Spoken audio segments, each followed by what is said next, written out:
Hello all, welcome. I'm in the process of admitting everyone. So just give me a few minutes to get everyone in here and we'll go ahead and get started.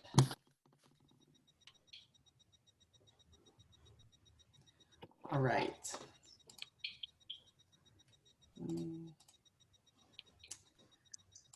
Okay, looks like everyone's in. So what I'm going to do now is I'm going to go ahead and share my screen to bring up the PowerPoint. I've had problems with the screen share and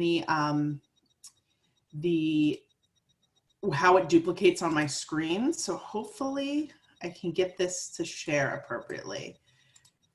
Can everybody see my screen?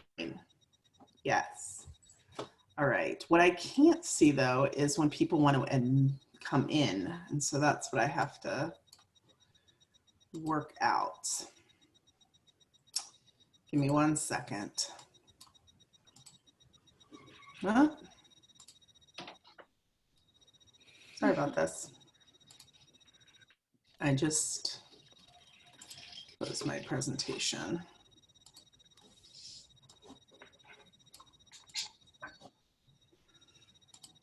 What I'm not able to see right now is everybody, how to bring people in because of my screen share. So I guess we're just going to go ahead and get started. And if people, there we go. Hopefully they'll make it in. All right.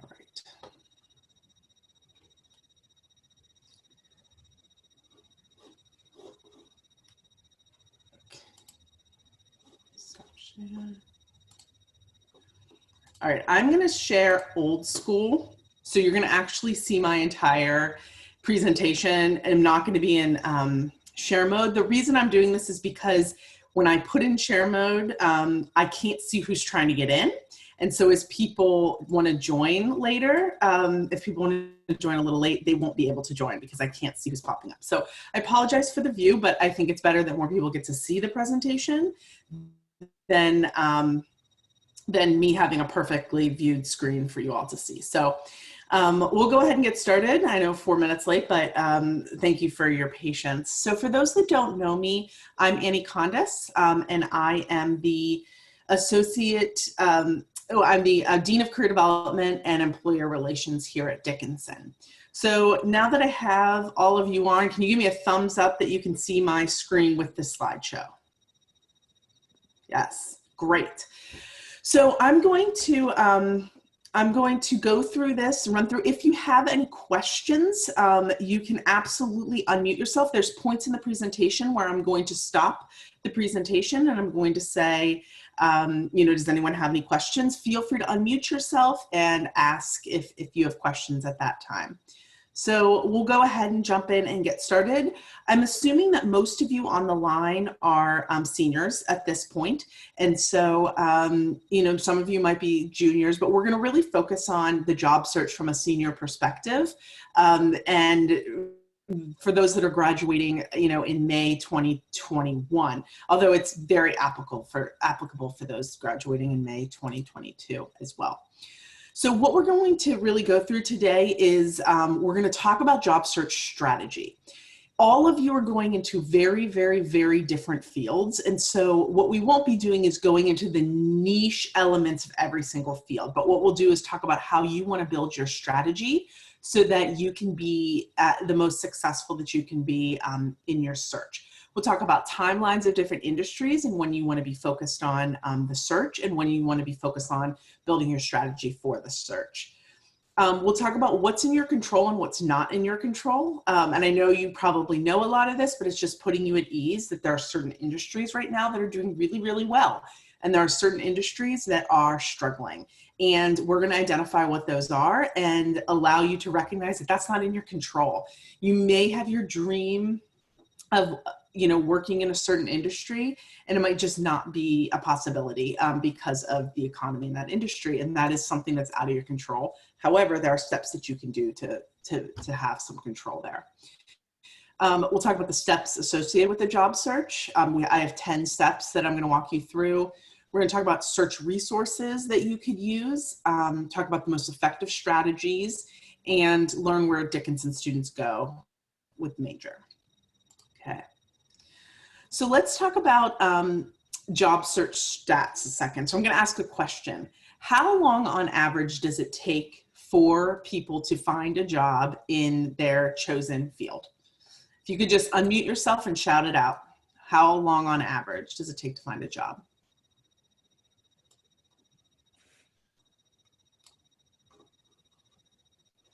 Anyone? Any guesses?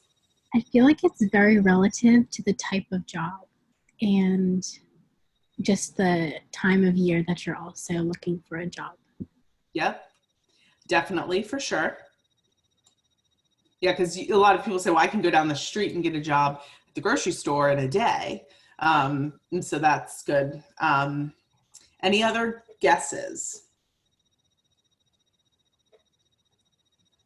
How long do you think it's going to take you to find a job? Maybe I'll pose it that way. Forever. Someone say forever. I'm going to go with the guess a little too long. A little too long. 3 months. 3 months. Okay. So the average, and this is average time it takes to look for a job, is for every $10,000 that you expect to make, that's a month in your job search. So if you expect to make $40,000, you will likely, it will take on average 4 months. That's not a definite. It's not, saying, well, I know that I only expect to make $30,000, so it should be 3 months and I should have a job. I don't need to do anything. That's not the case. It's just on average when people are looking at that here.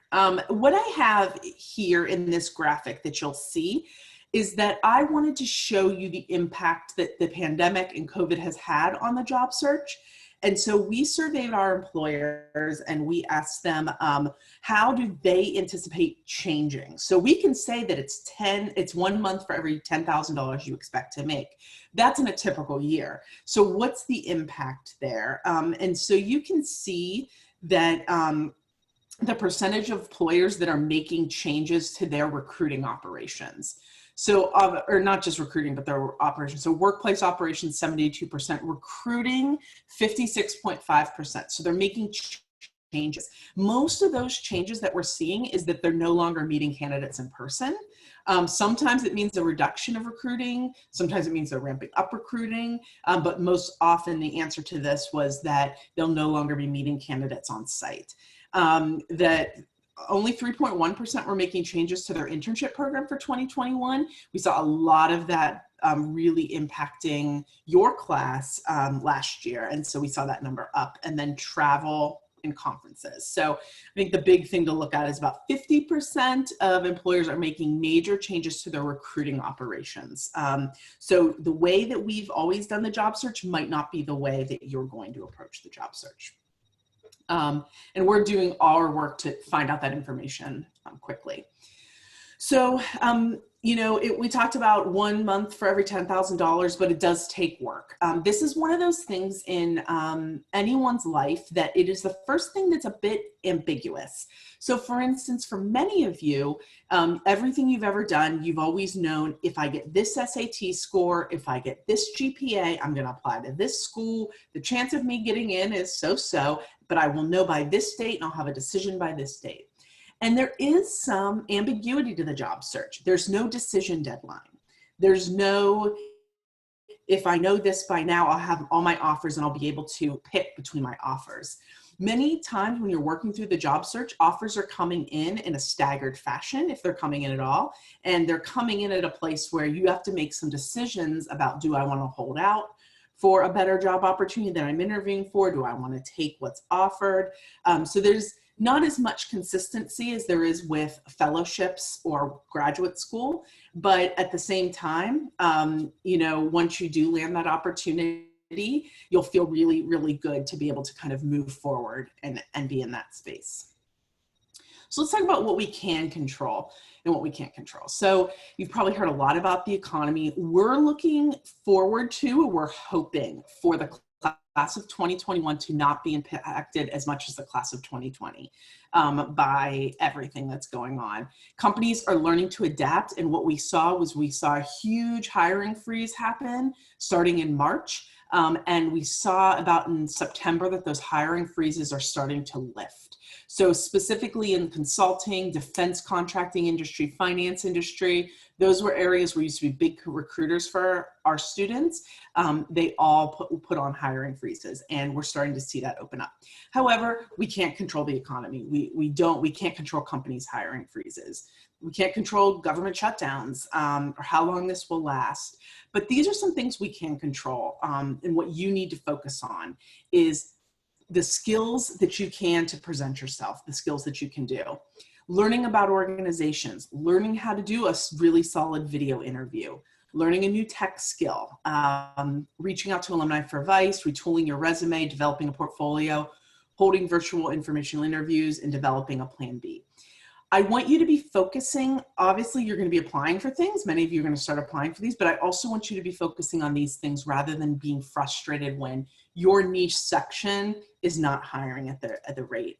This is a really good place to kind of focus your energy because things will open up for the class of 2021. It's just, we're seeing it slowly over the course of a month. And I can, if you ever meet with me one-on-one, I can give you a really good sense of what is starting to open up. Industries that are doing particularly well right now are government, public administration, defense is starting to open up, tech has never really shut down, finance. Those are the areas where we're seeing the greatest growth for your class. Areas that are particularly hard to hit, unfortunately, that we don't have control over, but we're definitely keeping an eye out for to see when they're going to start opening. We've seen a huge hit in the entertainment industry, the media industry. They're not hiring. They're still on hiring freezes, if not letting people go. We've seen a huge hit in the, let someone in, huge hit in the recreation, travel, and arts industries. So we're not seeing a lot of hiring in museums, fine arts. So if that was your hope, maybe you want to look for a plan B. Or obviously, go with your plan A, but know that you might need that. We're seeing not a resurgence in marketing and communications yet.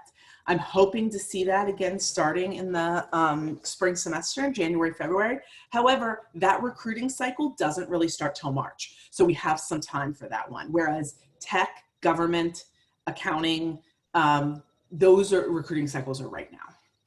I'm going to pause there. Does anyone have any questions about industries that were hit particularly hard by COVID? My hope is just to be honest and transparent with you so you can make the best decisions you can make. Do you have any insight on like the nonprofit sector and how they're doing, or is that kind of just all over the place because they're all different?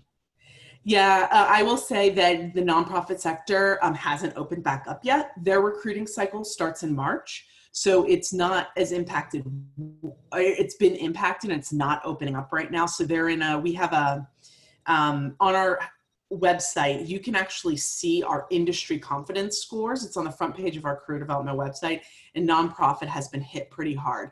Where they're doing well in nonprofit or where there's opportunities still are anything that is grant funded by the government. So fellowships are doing really well, things like Teach for America, City Year. So those kind of program fellowships are not seeing a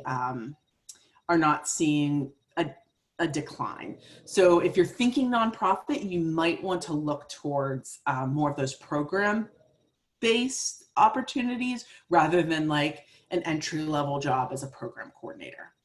Does that make sense? Yeah, thank you. Okay, great. All right, any other questions about industries and what's kind of, taking a picture here of who showed up, what's doing well? All right, I'm gonna go ahead and move on. So steps for securing an opportunity. So I boil it down to 10 steps. I tried to make a 3 easy step process and it didn't really work for me. So we're on to 10 steps. And so these are the steps, and we're gonna walk through them through this presentation. The first step being self-assess and create a SWOT analysis. So let's walk through that. So what this basically means is when I'm working with a student, especially a student that's a senior, if you don't know what you want out of a job, it's going to be really hard to talk about the search. And so if someone comes to me and says, I'm doing a job search but I'm not really sure what I want, but I'm going to apply to everything and see what happens. I'm going to tell you, you're going to have a long road ahead of you. The best thing to go into a job search with is a plan and a strategy for a specific job. So we really will start to work with you and say, all right, we're not even going to hit the job search. What we're going to focus on right now is we're going to actually focus on your self-assessment to determine what you should be doing. So we'll start to look at what are your strengths, what are your weaknesses, what are your interests, what are your work values and your personality and fits to determine what's going to work for you. We want you to do is get to the point where you are down to 2 job types, 2 industries, and you can be open to more than 2 locations, but it's helpful to be a little specific about your location. So 2 job types, 2 industries, and 2 locations is ideal. That gives you enough, depth and breadth in your job search to feel like you have options without being too open. So I think I have a whole slide for that. So you can see here, excuse me, plan A location, plan B location, plan A industry, plan B industry. And then what you want to do with each of these areas is walk through a SWOT analysis. What a SWOT analysis is for folks that aren't in international business is that it is looking at what are the strengths, opportunities, strengths, weaknesses, opportunities, and threat of each industry, each job, and each location. So I'm going to show you an example of this. So what I want you to look at is this person wants to do something, an entry-level opportunity in the fashion industry.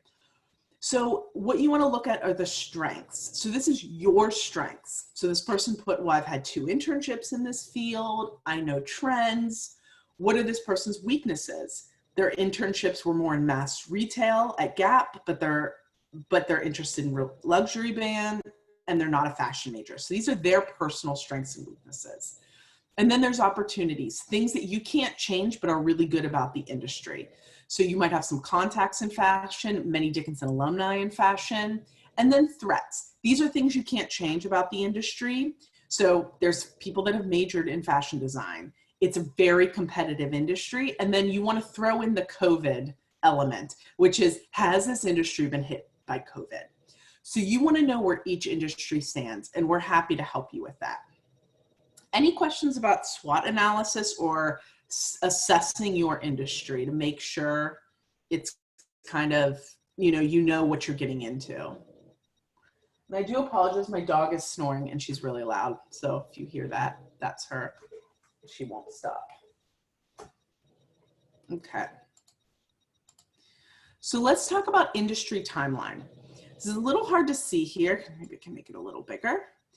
But you will see that there are certain timelines for different industries. So for many of you on the phone that are thinking you're going to go into nonprofit or thinking that you're going to go into communications, you're starting to see all your tech, finance friends start to get jobs. And it's going to stress you out so much because you're going to be like, why do they have jobs and I don't have jobs? And everything I'm looking at says that they want someone to start in January. What you have to realize is that each of your industries has a cadence to the recruiting cycle. Any industry that does cohort-based recruiting, so large-scale recruiting. So those are things like large fellowship programs like Teach for America or Peace Corps, or hire more than 500 entry-level employees. So those are things like big finance firms that are hiring a bunch of analysts all over the globe, or tech companies that are hiring a bunch of software developers. Those companies always start early. So you will see in here, like consulting starts in September, finance starts in September, technology is all the time, government is all the time. Anything like that, the darker it is, that is your recruiting cycle. But once you hit February, consulting drops off. They have filled their ranks and they're not going to be recruiting anymore.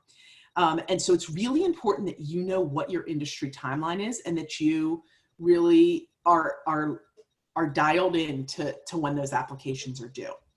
Things like law, nonprofit, marketing and communications, which are other fields that we tend to see a lot, and science research jobs tend to come in the spring semester. The reason for that is because they're 1 in, 1 out jobs.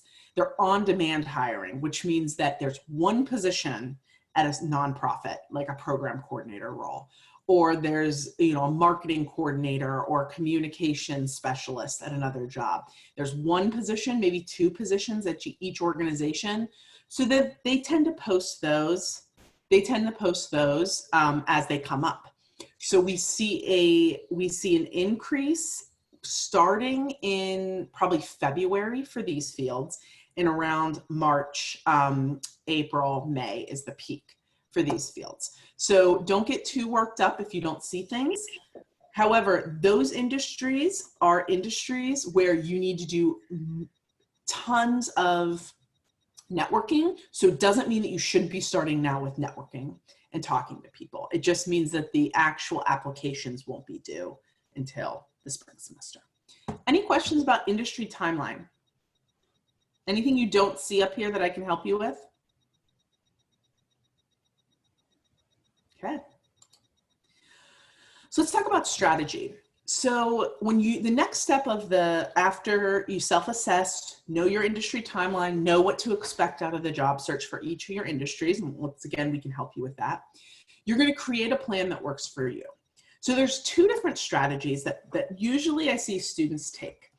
I see students take a strategy where it's like this one, where they sit on the computer and they apply through Indeed.com, through LinkedIn. They send their resume out to as many companies as they can, hoping to get a call.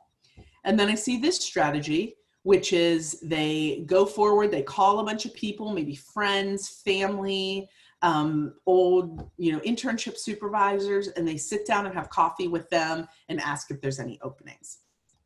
These 2 strategies are definitely strategies. I like a blended approach. I like, students to go forward with both. And let me tell you why. So does anyone know what the chances of getting a job off of this method, looking through and applying like in Indeed.com and LinkedIn? What do you think the chances? 1 out of what? 1 out of how many would you have to put in? If you can, go ahead. Well, I don't know if I can give a concrete number, but I feel like just because everybody can be doing those applications simultaneously, the chance would be a lot lower than networking. Mm-hmm. Definitely. Anyone have a guess? If I said 1 out of 50, would they think the chance of getting a job is a 1 in 50? Do they think lower or higher? 1 in 30? 1 out of 30? Okay. Oh, I think 1 of 100. 1 out of 100. So the chance of getting a job off of LinkedIn or Indeed, or like these national job boards that everyone has access to, is a 1 out of 250. So what I tell students is have at it. If your method is going and putting in 250 applications, go for it. What I will say is you just hitting apply on LinkedIn with your LinkedIn profile is not an application. That is the most ineffective way to do a job search. You will likely not get a call from that.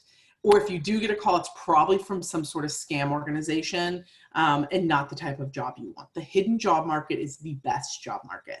And so you need to reach that hidden job market, which are the jobs that you don't necessarily see posted on LinkedIn. So it's 1 in 250. Some students feel very comfortable with just applying, putting out a resume and cover letter and going to the website to apply. The website to apply. I want to reiterate that. Don't apply through LinkedIn. Don't apply through Indeed. You want to use those sites to be able to go look at the website and apply. If you apply through the website, it's a 1 in 250. If you apply something you found on LinkedIn, if you find something on Handshake, likely that means that it's been posted by one of our contacts. In Handshake, there is a term, it's called DSON connected, DSON connected. If you do a search in Handshake for DSON connected, or just the word DSON, all of our opportunities that were brought in by our alumni, our parents, by our recruiting team will pop up. The chance of getting one of those jobs is like a 1 in 10. So you want to be using Handshake more than you're using LinkedIn when you start to develop your strategy, because those jobs are actually brought in by our team. And those are people that are saying, I want Dickinson students. Now, there are some things on there that are wacky. Like sometimes you'll see things that they want engineer students, and we don't even have an engineering major. So you do have to kind of sift through. Oftentimes people see Dickinson and they like, oh, that's a good school. I'll take their engineering majors, and we don't have them. But if there's something that you're qualified for, you want to put an application in. The chance of getting something from a personal conversation or a sit down with someone and kind of asking those questions, such as, would you be willing to refer me to your company, using the referral system, the chance of getting a job off of that is a 1 in 4. So you having 4 conversations on average will yield a job. So when you're making your strategy, I really want you to be thinking about networking with people and doing online listings as a way to kind of build your entire strategy so that you're not just focused on online. Otherwise, you're going to find that you're hitting a lot of, you're doing a lot of work and not getting a lot back. Does anyone have any questions about building that strategy and where to put your time? Okay. So the next step is updating all your materials. So we always do a series of skill-based webinars and live group chats. Those are all listed in Handshake that you should, hopefully you'll be attending so that you can hear them live. However, we have them all on our website in video format. So if you're wondering how to do virtual interviewing, if you need a crash course on salary negotiation, you can find any of our webinars right off our website. You just log in and have access to that information. So you want to make sure that you're updating your skills. Once again, we talked about what you can control, what you can't control. So these are things you can control. And for those students looking at nonprofit and communications and science research that's going to come later, you should be spending your fall semester and early in your spring updating and developing your skills. Because you're going to be needing to hit the ground running as soon as the spring semester comes. And then, of course, we always have virtual one-on-one appointments to talk with you specifically about your job search and to help you find people to network with in your field. I'll talk about networking in a second. The next thing we're offering this year that we've never offered before is we're offering a virtual job and internship fair. Dickinson's offering one in collaboration with Gettysburg and Mount St. Mary. It's all online. It's all of our employer partners coming in to recruit students. I will tell you we're on about a week lag in putting employers in there because of the process to approve them. So you can go check out the employers in there now, but know that by the time the fair happens, we'll have more in there. I would highly recommend that you sign up for that sooner rather than later, because once you sign up, you'll get notifications of employers that are coming. You'll also get a chance to sign up for interviews with employers. So if you lag and wait and don't do what you're supposed to do and wait until the last minute, all the interview slots could be filled. So you'll have a chance to listen to information sessions of employers that you're interested in, and then you can choose to apply for one of their interview time slots.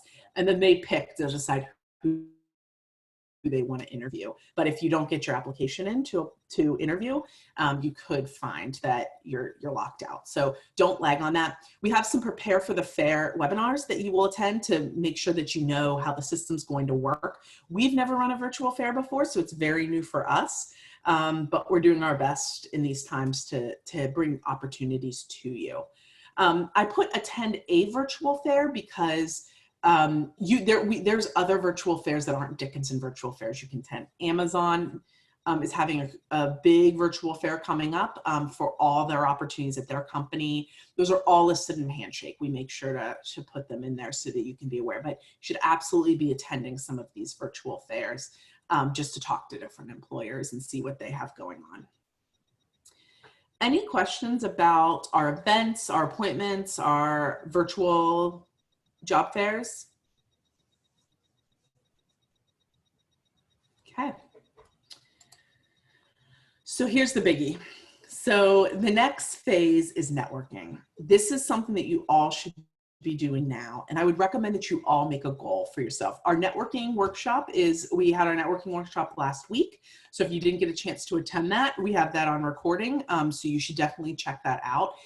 We have 2 workshops, one that walks you directly through how to use all of our networking tools, including LinkedIn, Alumni Fire, our alumni directory, so that you can talk with someone about their opportunities and potentially even ask for a referral to their company. So I'd highly encourage you to go and watch those. Those are, one is a half an hour and the other is about 40 minutes. So they aren't very long, but they're super detailed on how to do that.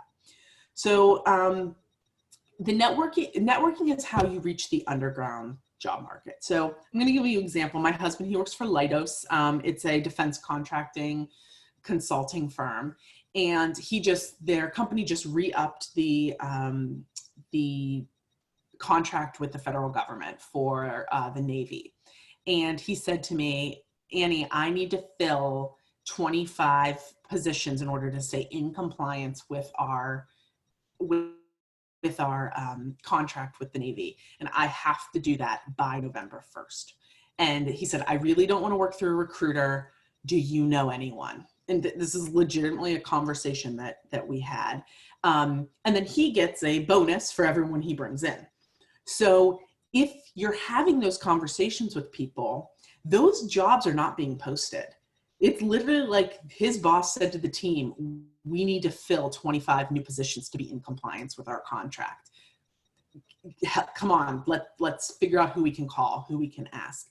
If you have conversations with people starting now, especially in those companies where they're getting contracts or those big companies, you could be on someone's referral list when something does come up. The worst thing to do is start to network when you need a job. And I know a lot of you are like, but I need a job now. You don't. You need a job in May, or June or July. So starting now with the conversations and having people start to put you in their referral kind of mind is always good, because then you can always say to someone, if something were to come up in your operations, would you be willing to let me know about it? I'd love to apply. So it might not be that conversation yields you a job right away. It's just a reminder. And there was a student that had a conversation with my husband. It was a great fit for his team. And he said, can you give me the name of that student? I'm going to call him and see if he wants to interview for one of our 25 spots. So it took months in the making, but it happened. And so that's how the mindset that you're going to need to get into with networking. What you want to do is you want to set up a professional meeting with people and just ask if you can have 30 minutes of their time to ask them about their job.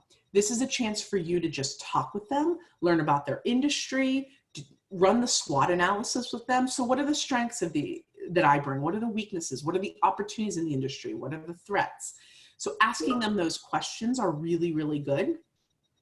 You can also ask them about how they got into the field, how difficult it is for entry-level candidates to get into the field. Are there any Coursera courses that they think you should be taking to make you a better quality candidate for when the job comes open? So then the last 3 questions you always ask is there anyone else that you feel that I should talk to if I want to get into this industry? Hopefully they'll give you a referral to somebody else that's more of a decision maker if they're not. You also want to ask if there's a referral system for opportunities at their organization, and if so, if they would be willing to refer you for an opportunity. And then the last thing you want to ask is if they would keep you in mind if something and let you know if something ever comes up. Then with that relationship that you're building, you need to keep in contact with that person. So when you take a Coursera course that they told you to take, you let them know.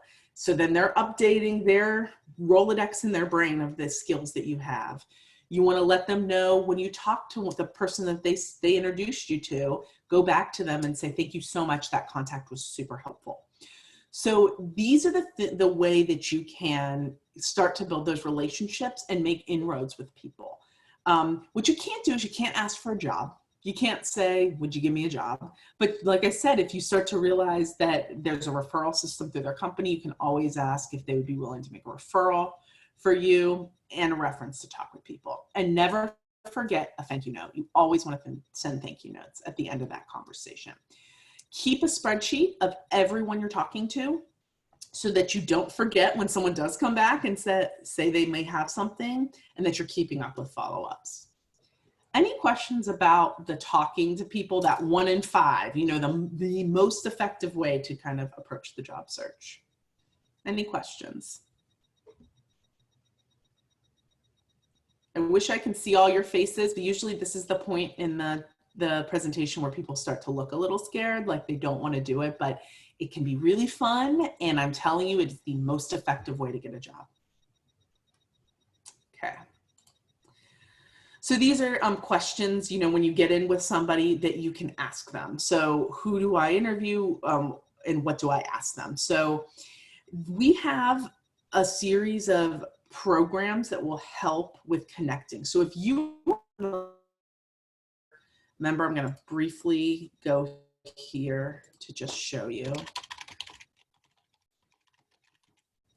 If you do not have an Alumni Fire account, you definitely should get one. So if you come in here to a Dickinson Alumni Fire, this is our personal LinkedIn. When I say our personal LinkedIn, it is the Dickinson's LinkedIn system. So it's all Dickinsonian. So you can come in here and just take a look and say, okay, I want to talk with somebody in, if I go here in, let's see what industry. So I want to talk to somebody in the accounting industry. Let's say you're interested in going into accounting. So you'll see 12 Dickinsonians that are in accounting that are willing to talk with you. So you can pick which one you want to talk to. So I'm going to talk with this person who's at EY, and you can see what they're willing to offer. They're offering general career advice and they're offering informational interviews. So then all you need to do is message Susanna here and start a conversation with her and ask if she'd be willing to have a Zoom conversation with you. I wish you could take people to coffee, but right now you really can't. Let me see if I can find somebody else that's offering more just career advice. So there's a bunch of things they always say they're willing to offer. This only has the 2.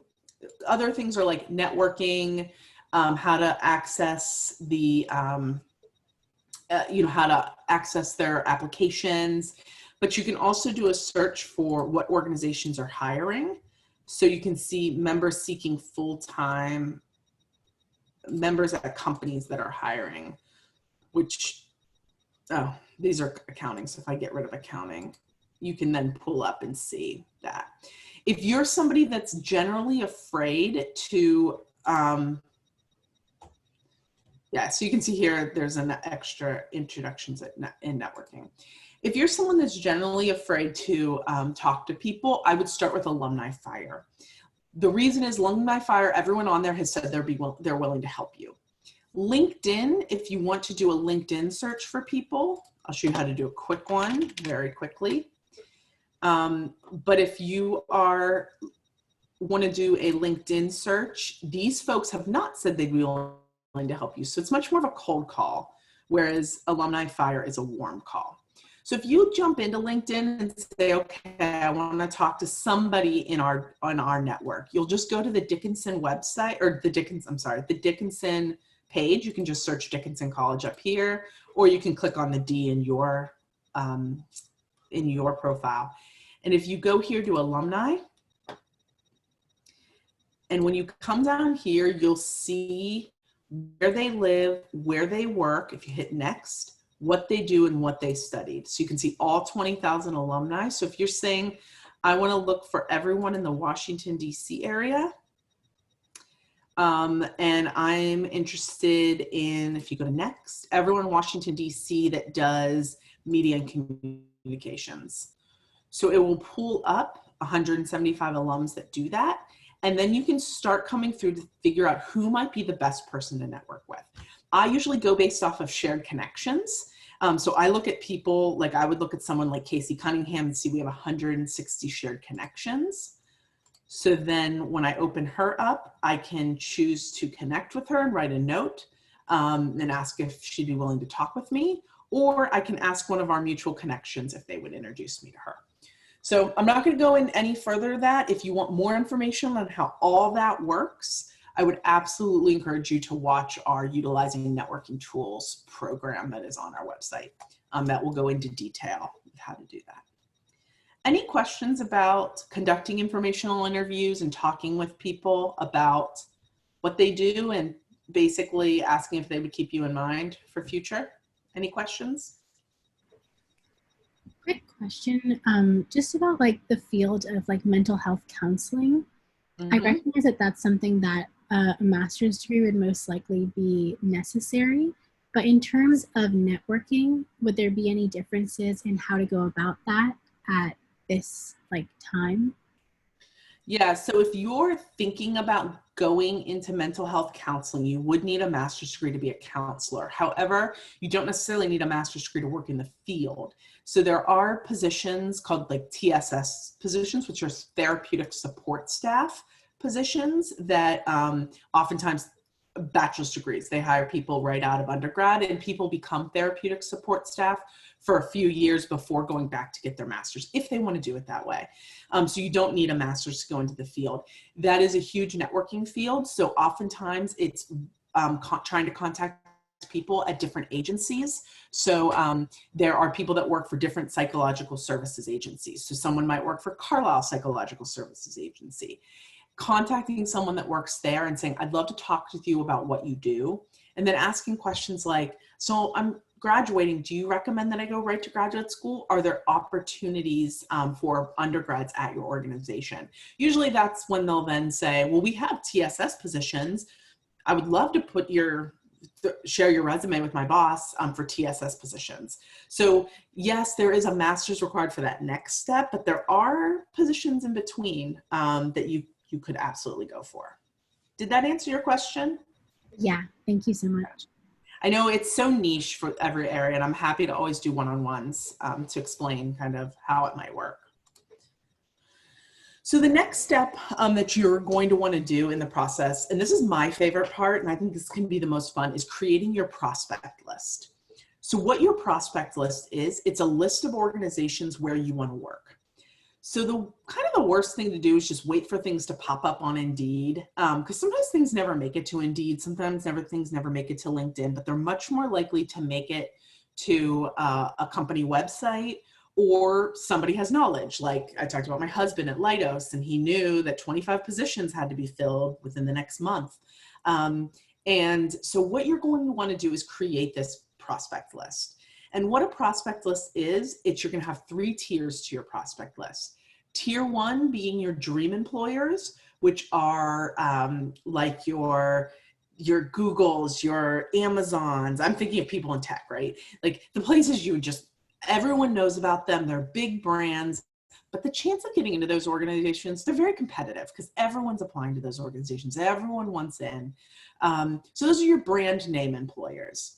Then you're going to have your tier 2, which your tier 2 is actually the employers that are your most likely options for you, especially coming out of a place like Dickinson. Tier 2 can sometimes be amazing mid-size employers that aren't big brands, but feed into the big brands on second time around. So I'm going to give an example of this. So a big brand consulting company would be Ernst & Young.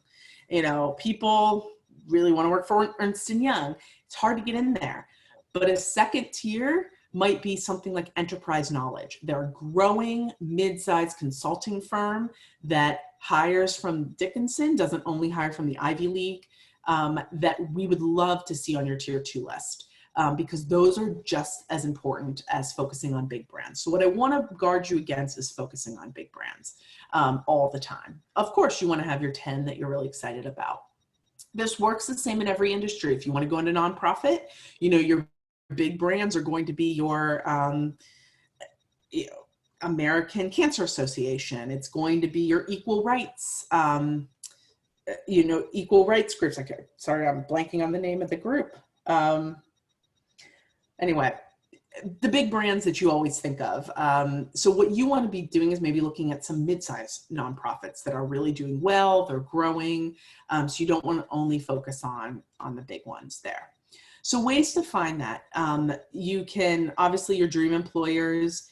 I like to always do a search. I'm going to go back to my LinkedIn. I like to always do a search to see where Dickinson has employees.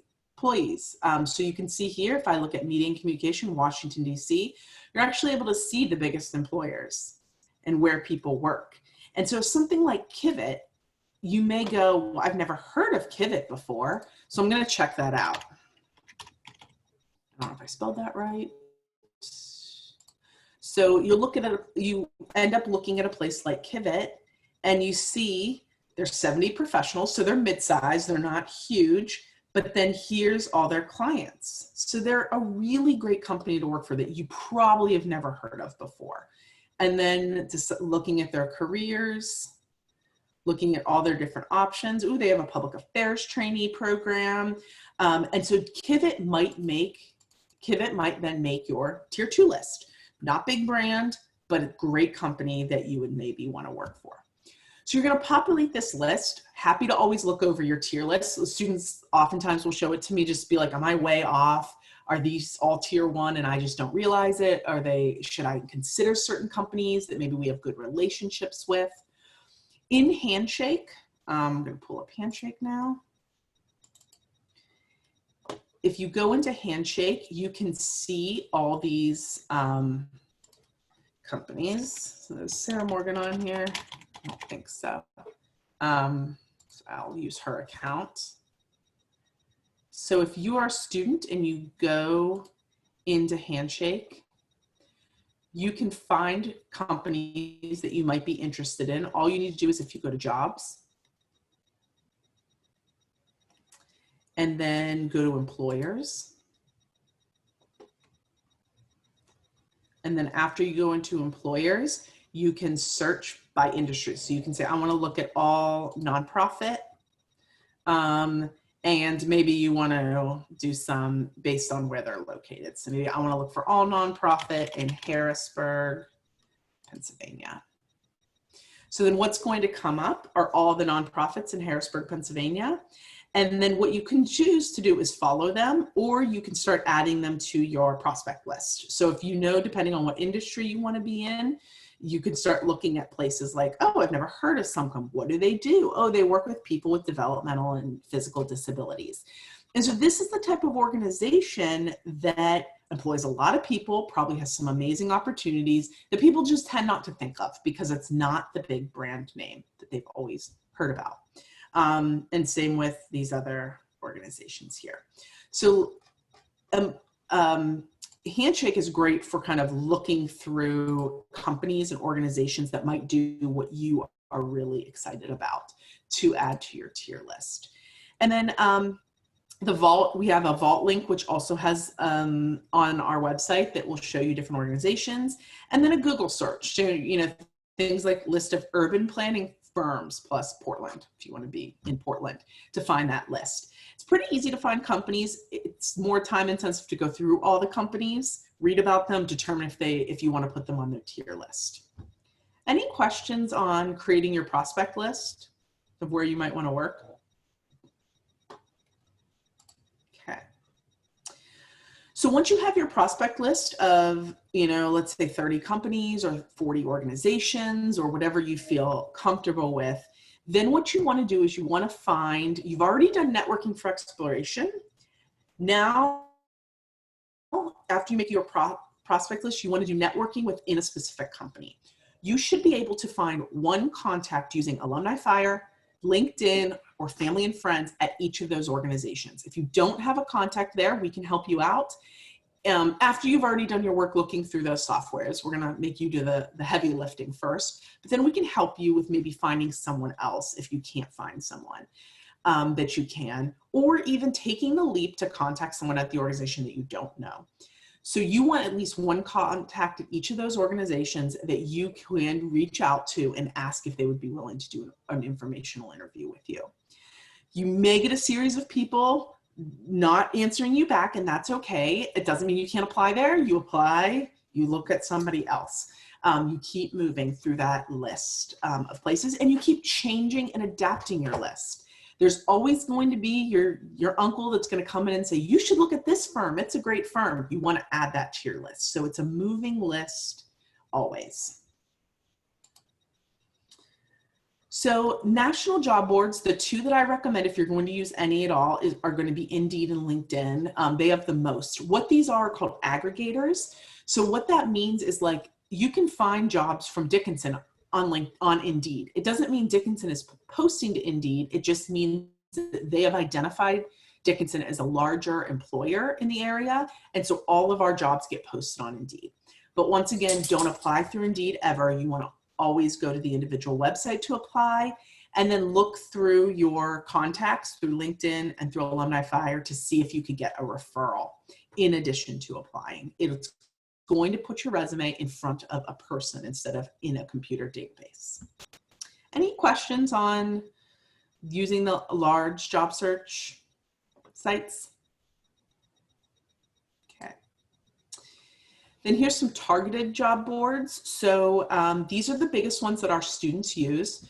Obviously, Handshake. All these are links. I'm going to send you this PowerPoint. These are links to our job publication subscriptions. So we buy subscriptions for you to use. And they have a bunch of niche sites and niche subscriptions like international jobs, jobs in the environmental field, as well as, of course, Handshake, which is our recruiting system. So where our employer relations staff is posting everything is in Handshake. The most popular industry sites, I would say if you're interested in nonprofit, idealist.com is the biggie there. Federal jobs and government jobs, always through usajobs.com, unless you're looking at the FBI, CIA, or State Department. So those three areas have their own sites, but otherwise they all go through USA Jobs. Don't underestimate state governments as well. Sometimes they're easier to get into, and they're really great opportunities at state governments. Technology jobs, dice.com will have a handful of not just a handful, a lot of technology jobs, and datajobs.com for those that are interested in analytics and data work. Any questions about targeted job boards there? Okay. The other area that you want to be looking is professional associations. So if you are looking at a specific industry, there is always a professional association that is associated with your industry of interest. So for my professional association, I belong to the National Association of Colleges and Employers, which are basically everyone that does what I do. That is, if I were to look for jobs, I would absolutely look for jobs through the National Association of Colleges and Employers. I would not be looking on Indeed.com. And so what you want to do is know what association is aligned with your field so that you can go to that association's job board and see what's posted. And so these are the most common ones that I see students look at, like APA for psychology majors, what are some other ones? The National Association of Environmental Professionals. So you'll oftentimes see jobs through these different sites here. And so it's important to know where your who your professional association is. I can absolutely help you find that in a one-on-one appointment if you're having trouble figuring out what's the best professional association for you. So here are some quick tips that I want you to consider. So you should be applying and putting applications in for anything that says 1 to 3 years experience. Rarely does anything ever say entry level, and rarely does anything ever say 0 years of experience. You have 1 to 3 years experience, depending on how many internships you've had or jobs you've had that are related. Don't sell yourself short and say, well, I don't have enough experience, I can't apply for that. Don't wait for a job that meets 100% of your qualifications. You should be applying for any job that meets 70% of your qualifications, because employers will put out everything that they want in a candidate, and I'm telling you, they never are going to get that. 70% you want to be applying. If you start to see that there's a skill that you don't have, and you start to see in a lot of jobs you're excited about that skill is needed. So if you constantly see Python, for instance, it probably makes sense for you to recognize that now. So start looking at jobs now, even if it's not your industry cycle. You could start looking at jobs and say, oh, you know what? Every job I'm looking at wants Google Analytics. Maybe you should go take a Coursera course and become certified in Google Analytics. So right now, what you can be doing is trying to do your best to match the job descriptions as much as possible through some of the online coursework. Especially winter break, that's a great time for you to take any sort of free online certificates or online courses to get some of the, maybe the tech skills that you might be lacking with some of the jobs that you look through. Your resume is not your most useful tool, your personality is. Obviously, we want your resume to be perfect, but really it's about you getting out there. Put yourself out there. Talk to as many people as possible. Be open that you're looking for a job with everyone you talk with, and recognize that job searching is an extremely social process, and you should be using that. 25% should be online searching, and 75% should be reaching out to people. So don't flop those. Most students I know flop them. You want to be spending more time reaching out to people. We already talked about not being big brand focused, and make multiple versions of your resumes if you're looking at multiple industries. You don't want to just throw canned, I call it going fishing for jobs. You don't want to just go fishing for jobs with canned materials that everybody has. So obviously then when you're hired, tell us that you're hired. One last thing that I didn't talk about, and then we'll go into questions, is that we will be doing job search clubs for the class of 2021 starting at winter break. So if you'd like to join one of our job search clubs, it puts you in a cohort with about 6 to 7 other students and a career advisor, and we work together for a period of time. I would say it's until you launch, but most likely it's going to be a 6-week renewal to help you get a job search. It basically keeps you on track. We did it with the class of 2020. It was really successful in getting students to stay accountable to other people. So every week we'll connect and talk about the job search until you launch into a professional opportunity. So that's something, if you're interested in a job search club, you would do that starting in winter break. We would start meeting. Okay, so I rushed through that. I had a lot of material. Job searching could probably take a whole day to talk through, but I wanted you to get everything you wanted. So I'm gonna pause now and see if there's any questions that you have based on the material I presented. Just feel like to unpause yourself or unmute yourself and ask. For personal coaching sessions, what are good things to come prepared for? Yeah, so if you've never had one before, you definitely want to bring a copy of your resume. And if you've ever applied for a job before, a copy of that cover letter that you've done, because those are two things that I always like to do with every person I'm working with. And then I ask a series of questions about your goals. What do you want to get out of this appointment? And we'll start to break things off into chunks. You won't be able to accomplish everything in one, but at least we'll start doing the strategy. Like, what's your strategy that you're going to employ? This was very much of an overview of all the strategies you could take. And so we'll focus on your career action plan. So really, resume and cover letter, the two things you need. Thank you. Yep. Any other questions? Yes. Is there a popular arts industry site that you know of? I don't know of one off the top of my head. However, let me do a quick, if you go to our website and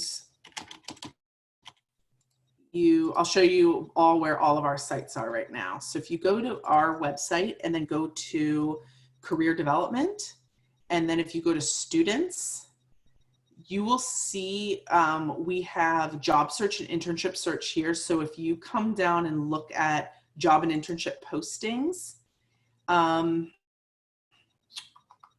that's not what I wanted.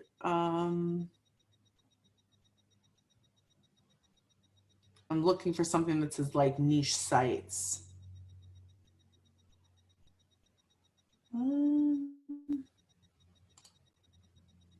No, I'm not finding it. Employment and subscriptions. I don't.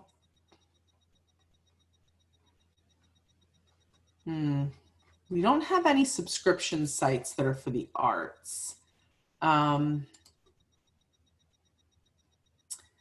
Let me take your name. I'm going to look and I'll get back to you. All right, I'm writing down your name right now and I will get back to you. But yeah, for those that are online, you can see here where all of our stuff is so that we try to keep everything pretty organized for you. I'm just not seeing anything for the arts right now. So yeah, but for other fields, it's all here. So I'll get back to you. Thank you. Any other questions? How would you recommend kind of like weighing options when it comes to maybe like shorter term opportunities like fellowships or internships versus like trying to go for like a more long-term full job? Yeah. So what I usually recommend students do is when you're searching, I recommend putting in all your fellowship opportunity or applications first. So the reason I recommend doing that is because there's always deadlines, and I think some of the earliest ones are like December 15th. Most are more around January, but so I usually say that you should consider those things first. We do have a gap year program that we run, and I think we're running it this year. It should be coming up in like November-ish. But we talk about why to do those. I will tell you, if you weren't on the line earlier, those are all still running. So they're more guaranteed opportunities. So what I usually recommend for students is that you think of 4 to 5 that you may want to put applications in for and do those in like November, December, and then approach your job search in January, February, March. The reason I recommend that is because it allows you to keep both irons in the fire for as long as possible. If you do it the opposite way, you're going to close the door to fellowships because those deadlines are pretty set. And so you should absolutely consider those short-term opportunities in conjunction with your job search. And I think sometimes they can be really good fallbacks or safety if you find that the economy is not rebounding. It's hard to know. More students we're seeing are doing those short-term experiences to give them time to think and network. And because so many of you are you're so busy right now. And so if you do have some short-term opportunities that you're considering, absolutely go for it. Just recognize that those deadlines are earlier than the job search deadlines. Did that answer your question? Yeah, that was helpful. Thank you. Good.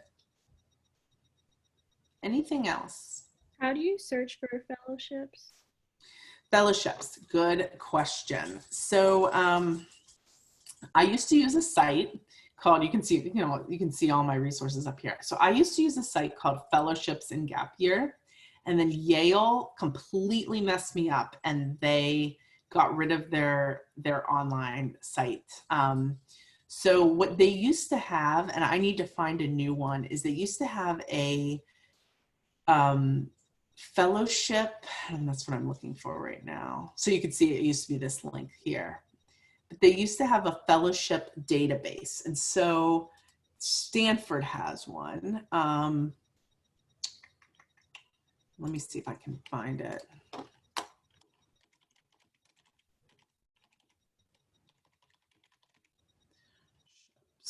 me see if I can find it.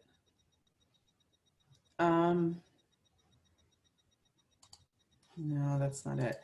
So basically what I'm going to tell you is we have tools, and I need to find Yale, since they changed their site, tool that lists all our fellowships. So you can absolutely find them through our tools, either through our Stanford tool or our Yale tool.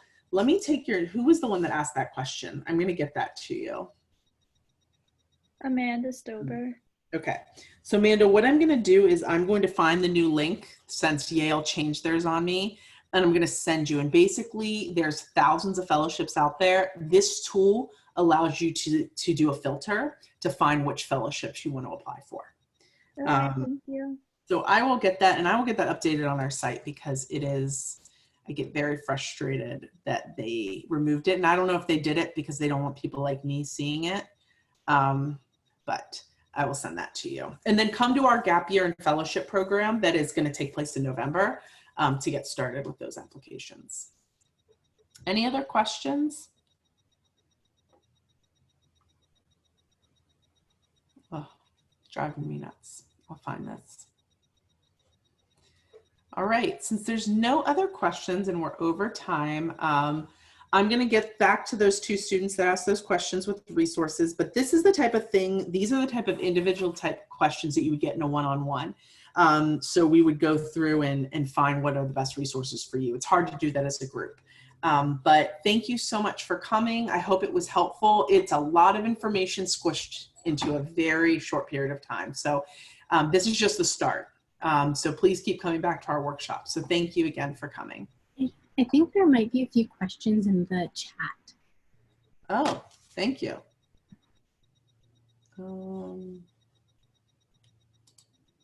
There we go.